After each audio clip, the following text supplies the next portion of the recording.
The Lions make a signing we've all been wondering about, thinking about ever since the trade deadline. Well, they make an addition, and it's a good one. It's an interesting one. Let's talk about it. So the Lions are signing Bruce Irvin. Pros and cons, things I like, things I don't like from this signing. First of all, he's not on a current team, right? So to think that we're adding this all-star pass rushing unbelievable player, probably not true.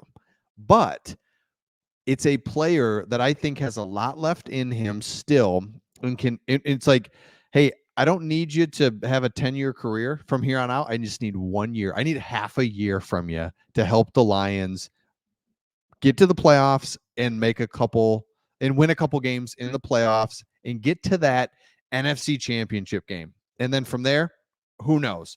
I think that's kind of where the goal is now for the Lions. And so to have an extra pass rusher to help out is huge. Now, I think it's a perfect player for a couple reasons. Number one, we all know this is for half the season. It's nothing beyond that.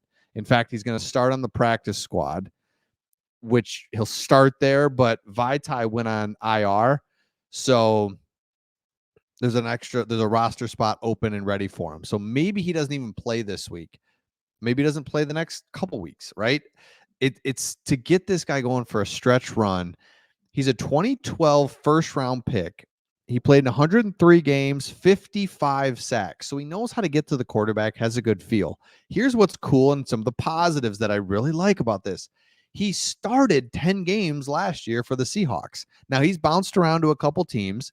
Seahawks are the ones that drafted him. That's where he made his name, bounced around, went back, started 10 games last year for the Seahawks, who were a good team last year. It's not like they were just throwing him in, whatever, fill a roster spot.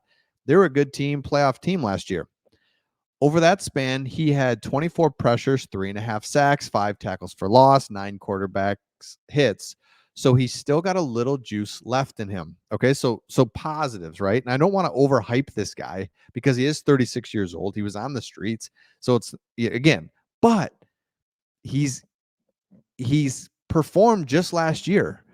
He started 10 games and had good stats last year. The Lions have struggled to produce a consistent pass rush, ranked 21st in sacks for the season.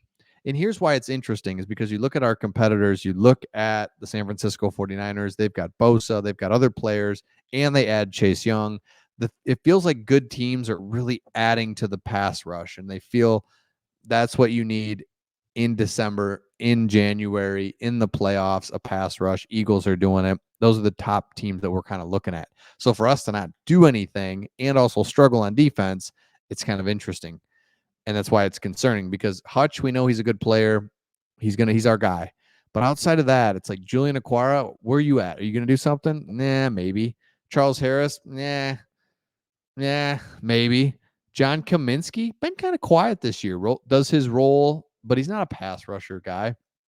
Josh Pascal, same thing. Like these two guys are kind of in the same bucket. They're not really pass rushers, but Romeo, Julian, and Charles, they're just not, it's proven that they're not going to give you what you need.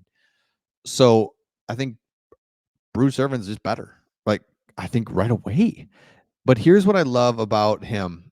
He's a Super Bowl champion. He knows where we're at right here. This Thanksgiving on, a lot of guys on the Lions maybe don't know what that's about. So you're adding a guy that's been there, done that, and that's the biggest thing. The Lions are making a Super Bowl run at this point now. Offense is good enough. Defense, my partner Craig, who is on this channel as well, I couldn't figure out the defense, and he said it to me perfectly. I'm going to steal it. I'm going to give him credit. Aaron Glenn either has your number or he does not.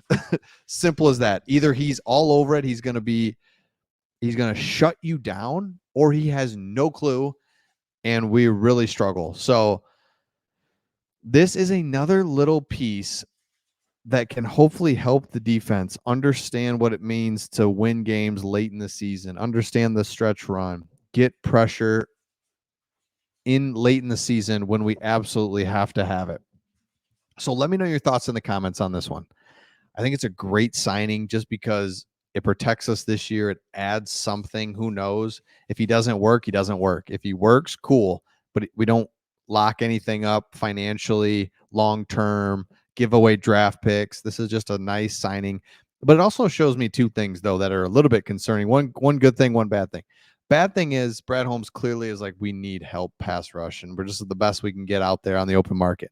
But number two, it says we got a chance. Our offense is good enough. We've got a chance to win not only the division, but a playoff game, two playoff games. Next thing you know, you're in the NFC Championship game, right? Like the obvious thing, and we don't nothing's obvious in the NFL. Who knows? Could have injuries. Could I mean, who knows? But it just feels like, what if we're the 2 seed? We win a couple home playoff games, crowd's electric, and now you go to the NFC Championship game at Philadelphia. What's that look? I mean, like, and then who knows, right? Who knows? But long way to go. Got to get there. Love this signing. I just do. I think, come on, we need to do something. We've got to do something. There's obvious problems, but I don't know if it's enough. But it's better than nothing. It's better than just sitting there on our hands and doing nothing. We had an opportunity at the trade deadline. In a way, I could have gone either way there. I'm glad we didn't do anything just to save those draft picks, continue to build this thing. Part of me, though, is also like, hey, this is a window. Let's make something happen. But I'd rather have the draft picks, try Bruce Irvin, see where we get. So let me know your thoughts in the comments, and we'll see all of you on the next one.